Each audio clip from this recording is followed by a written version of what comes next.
avons choisi d'apprendre ensemble, de grandir ensemble et d'œuvrer ensemble pour le bien de notre pays. Un choix judicieux opéré par ces jeunes et femmes qui incarnent désormais le vrai visage du leadership de la jeunesse béninoise. Ils ont eu droit à 6 mois de formation théorique et pratique dans plusieurs domaines, notamment la politique, l'économie, l'éducation, le social, bref, tout ceci pour une seule dynamique, devenir des leaders, des modèles types pour leur génération.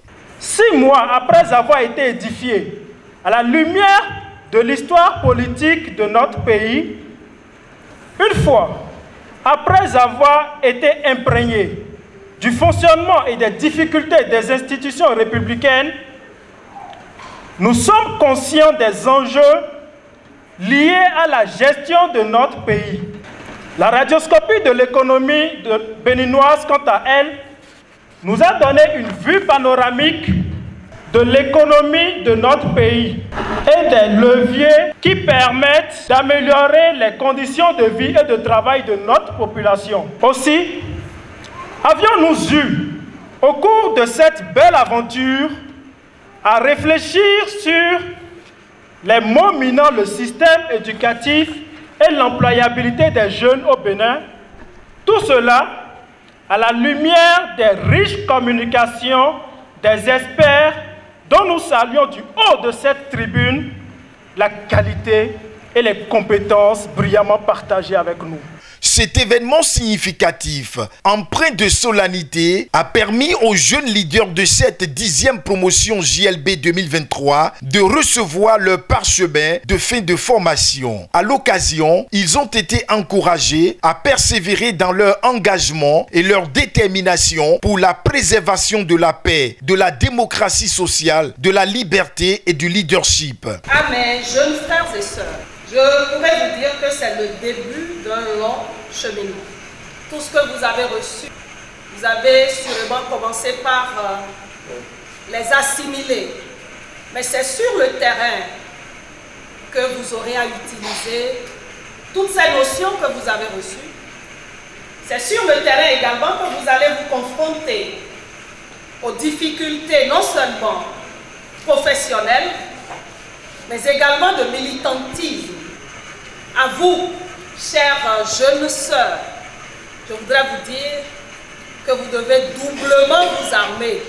Chers jeunes leaders, désormais, vous n'êtes plus exactement des jeunes leaders, mais plutôt des jeunes leaders plus. En d'autres mots, les forces vives et talentueuses de la nation béninoise, ces élites.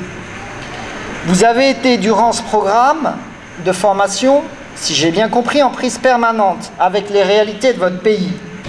Vous avez eu l'occasion davantage de prendre conscience des défis qui en découlent, mais surtout des formidables opportunités qui s'offrent à vous.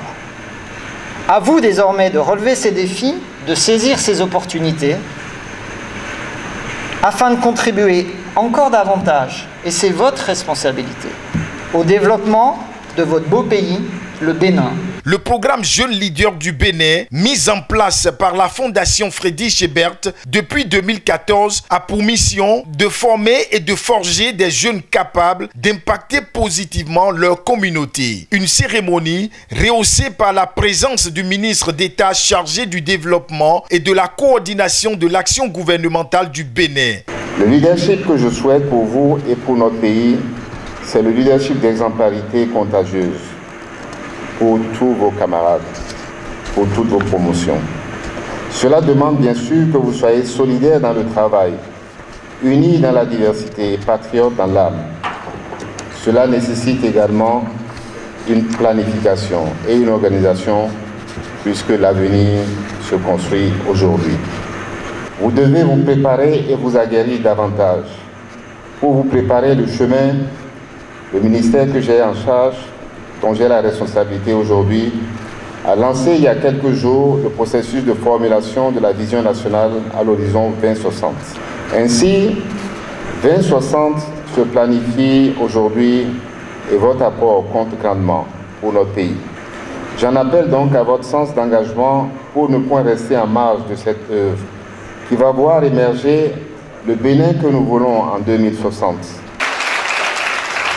Littéralement, ça voudra dire être leader. C'est une question d'apprentissage, c'est une question d'organisation. Je vous remercie.